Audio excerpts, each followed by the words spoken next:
जय हिंद। आज हम लोग समझते हैं बर्नौली को अगर भाषा में देखेंगे तो काफी टफ था कि अगर किसी असमान अनुप्रस्थ काट की नली में कोई आदर्श द्रव धारा रेखीय प्रवाह के अंतर्गत प्रवाहित हो रहा है तो उसके किसी काट क्षेत्रफल पर उस पर प्रवाहित होने वाले सभी धाराओं का ऊर्जा का बीजीय योग नियत रहता है। बड़ी लंबा चौड़ा बात बताइए, एग्जाम में ऐसा थोड़ा पूछेगा कि आप क्या पढ़ के आए हैं, आप सीधा पढ़ के गए तो उल्टा पूछेगा, पूछ सकता है कि नहीं। अब तक हम यही पढ़ रहे थे हम लोग कि अगर हम स्पीड बढ़ाएंगे तो प्रेशर घटेगा। एक बात बताइए, इससे मतलब ये भी तो हो सकता है कि एग्जाम में पूछ दे कि अगर प्रेशर में बढ़ा दें, दबाव बढ़ा दें, तब क्या होगा, तब तो स्पीड घट जाना चाहिए। घटेगा कि नहीं घटेगा, तो स्पीड घट जाना चाहिए। तो देखते हैं लोग घट जाना चाहिए। ऐसे इन्होंने क्या थ्योरी दिए थे कि भाई जो द्रव की ऊर्जा होती है वह संरक्षित रहती है। संरक्षित का मतलब क्या है कि अगर गतिज ऊर्जा, स्थितिज ऊर्जा और दाब ऊर्जा, ये तीनों ऊर्जाओं का जो टोटल वैल्यू होता है वो सेम रहता है। कहने का सेंस क्या है, ऊर्जा संरक्षण का सेंस क्या है, आप ध्यान से समझिए। एक एग्जांपल से उड़ाएं, आप पीछे से कोई मेरे जेब में 200 और भर दिया तो 200 जो गया 200 आ गया यहाँ पर, तो इसी को कहते हैं धन संरक्षण का सिद्धांत। तो ऐसे ही फिजिक्स में काम करता है ऊर्जा संरक्षण का सिद्धांत। यानी अगर आपके पास कई टाइप की ऊर्जा है, कई टाइप की एनर्जी है, जैसे पोटेंशियल एनर्जी है, काइनेटिक एनर्जी है, यानी गतिज और स्थितिज ऊर्जा है, कई टाइप की ऊर्जा है, तो उसमें अगर एक ऊर्जा बढ़ रहा है तो दूसरा अगर घट गया तो समझिए। देखिए किसी भी चीज की ऊंचाई अगर बढ़ाइएगा तो उसमें एक एनर्जी आ जाती है जिसे कहते हैं पोटेंशियल एनर्जी, स्थितिज ऊर्जा, mgh, ऊंचाई पे कारण। जैसे आप कुतुब मीनार पे चढ़ जाइएगा कुछ चीज तो उसके अंदर क्या आ जाएगी, ऊंचाई। अब उसको छोड़िएगा ना तो ऊंचाई से आप जैसे ईंटा है छोटी आई खड़ी है इस पर, कुतुब मीनार पे गई है सुसाइड करने के लिए।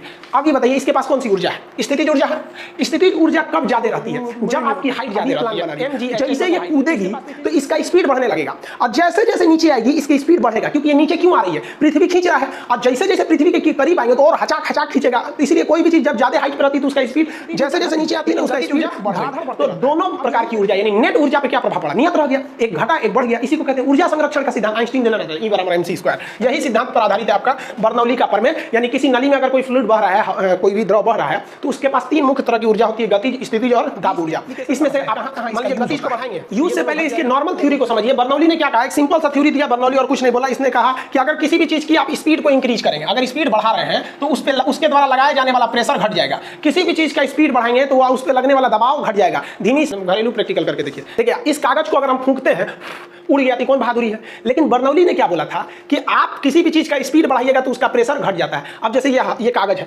इस नीचे की हवा चाह रही है इसको ऊपर ढकेल दे और ऊपर की हवा चाह रही है इसे नीचे ढकेल दे, दोनों मिलकर बैलेंस है। अभी इस पे कोई मतलब ही नहीं हो रहा है। लेकिन अगर ऊपर की हवा का स्पीड बढ़ा देंगे, बर्नौली के हिसाब से ऊपर की हवा का स्पीड बढ़ा देंगे अगर इस पे से, तो ऊपर की हवा का जैसे स्पीड बढ़ाएंगे तो ऊपर का प्रेशर घट जाएगा। और जब ऊपर का प्रेशर घट जाएगा तो नीचे का प्रेशर उसको ढकेल देगा। देखिए कैसे, हम इसको होंठ के अपने नीचे रखें ना। अब देखिए हम तो फेंक रहे हैं ऊपर हवा फेंक रहे हैं तो इसको नीचे जाना चाहिए ना। देखिए ये ऊपर उठ जा रहा है, देखिए प्रैक्टिकली देखिए। अरे भाई हम इस पे भी फेंकेंगे ना तो इसको और नीचे जाना चाहिए, इससे और ऊपर उठ रहा है। ऐसा क्यों उठ रहा है, क्योंकि बर्नौली साहब बोले थे कि अगर जहां आपकी स्पीड आ जाता है, ये स्प्रे पेंटिंग वगैरह के काम में आता है। अलमारी वगैरह लीजिएगा ना तो उस पर पेंटिंग उसी से करके दे देते हैं सर। तो यहाँ अगर आप ध्यान से देखेंगे तो इसके नीचे पेंट रहता है। आप अगर कीड़ा मकोड़ा कीटनाशक भी छिड़कना चाहते हैं, एक नीचे में एक पॉट रहता है बर्तन, उसमें वो लिक्विड भरा रहता है और ये मशीन इलेक्ट्रिक से चलती है और ये केवल हवा फेंकती है। ये जो इसमें लगी वो थी आपकी हवाएं, वो इस पर दबाव डाल रही थी, तो ये इसका लिक्विड अंदर आराम से बैठा था। स्पीड इतना ना बढ़ा दिए कि ऊपर का प्रेशर एकदम घट गया, जो प्रेशर था एकदम घट गया। तो ये लिक्विड जो है ना बाहर निकल के देखेगा प्रेशर क्यों घट गया, झांकेगा अगर आप नीचे से तब बता रहे हैं कि मान लीजिए आंधी नहीं है तो नीचे की हवा इस टीन सेट को चाह रही है कि ऊपर फेंक दे और ऊपर की हवा चाह रही है कि हम इस टीन सेट को नीचे धंसा दें। दोनों हवाएं बैलेंस में हैं, कोई दिक्कत नहीं है। लेकिन जब आंधी उठता है तो घर के अंदर आंधी थोड़ी उठता है, आंधी का बाहर की ओर आंधी उठेगा तो बाहर की हवाएं तेज स्पीड से चलने लगेंगी। और जैसे बाहर की हवाओं में स्पीड बढ़ेगा तो बर्नौली साहब क्या बोले थे, स्पीड बढ़ाएंगे तो ये जो लगने वाला प्रेशर है ये घट जाएगा। अब ये लगने वाला प्रेशर हट गया और नीचे वाले को क्या पता कैसे हटा है। अब इसमें मान लीजिए इसके अंदर छुटुआ छुटियां हैं सब, अब अंदर में छुटुआ छुटियां बैठे हैं सब इसके अंदर। अब हवा को ऊपर वाला प्रेशर हट गया, अब नीचे वाला प्रेशर क्या करेगा, टीन सेट को उठा देगा और टीन सेट को जैसे उठाएगा तो ऊपर तो आंधी चल रही है, टीन सेट को उड़ा लेगा। अभी नॉर्मल समझिए, मान लीजिए हम ही प्लेटफॉर्म के सामने खड़े हैं तो आगे की हवा हमको ढकेलना चाहती है कि हम पीछे गिर जाए, अब पीछे की हवा चाह रही है हम आगे गिर जाए।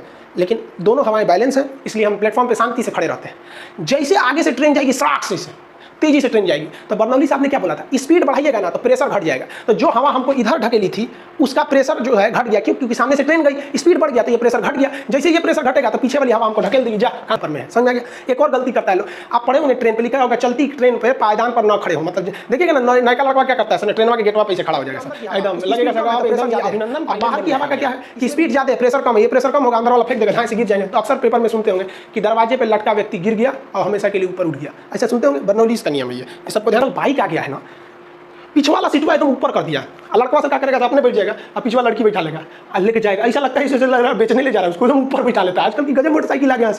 तो इसमें कभी भी किसी तेज चलने वाली गाड़ी से सटा के क्रॉस नहीं करना चाहिए। रीजन समझिए, ये बस जो चल रहा है ये अपने ही हवाओं को काट के चल रहा है, इसलिए जो इसके अगल बगल की हवाएं हैं उसकी स्पीड बहुत ज़्यादा है, इसलिए यहाँ हवाओं का प्रेशर बहुत कम है। और आप इसके पास से गुजरिएगा ना, यहाँ इसके पास से गुजरिएगा तो जो जिस साइड ये ट्रक है, बस है, उस साइड तो स्पीड ज़्यादा है, वहाँ हवाओं का प्रेशर बहुत कम है। अब क्या करेगा ये ना, यहाँ जहाँ ट्रेन उनके बीच में काफ़ी जगह रहता है। रियल में यार इतना जगह रहता है कि एक और ट्रेन अट सकती है। जो डबल लाइन की ट्रेन में देखते हैं क्रॉस करती है स्टेशन पे नहीं, बीच में। स्टेशन पे इसलिए करीब बना दिया जाता है कि स्पीड कम रहती है, वहाँ बर्नौलीज वाला नहीं काम करेगा।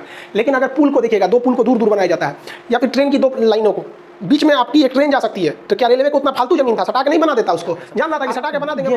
उसमें देखते हैं क्रिकेट में स्विंग कराना, आजकल एक तो आ गया स्विंग का, अपने अगल बगल की हवाओं को वो गतिशील कर देता है। और जैसे हवाएं गतिशील हो गई, हवाओं का स्पीड बढ़ गया, तो हवाओं द्वारा लगाए जाने वाला प्रेशर घट जाएगा। अब जो बॉल है वो क्या करने लगेगा, स्विंग करने लगता है, वो हल्का सा हवा में स्विंग करता है। जैसे दिख रहा है ना, ये स्विंग कर रहा है यहाँ पर इस तरह से, और ये भी ये स्विंग कर रहा है। तो ये स्विंग कराना आजकल तो एक कला हो गया है क्रिकेट। जो झील होता है ना, झील में बहुत ज़्यादा पानी होता है, और पानी ज़्यादा के होने की वजह से झील का पानी जो होता है प्रेशर ज़्यादा लगाता है, इसलिए स्पीड कम होती है। सही बात है, झील के पानी का स्पीड कम होता है। और अगर तालाब देखिएगा तो तालाब के पानी में क्या होता है भैया, प्रेशर ज़्यादा नहीं होता है, तो स्पीड भी, तालाब का पानी छलकते रहता है। कहते हैं ना कि मोहब्बत करने वाला ज़िंदगी भर कुछ नहीं कहता, ये दरिया शोर करती है, समंदर कुछ नहीं कहता, क्योंकि समंदर का प्रेशर ज़्यादा है, इसलिए स्पीड क्या है, कम है। समझ आएगा? तो आपको आई होप आप बर्नौलीज का पूरा थ्योरम समझ गए होंगे कि बर्नौलीज आप क्या करना चाह रहे थे। इससे एग्जाम में हमेशा पूछता है, हालांकि यही पूछता है कि बर्नौली का सिद्धांत किस पर आधारित है, तो ऊर्जा संरक्षण पर। किसी को कोई दिक्कत नहीं।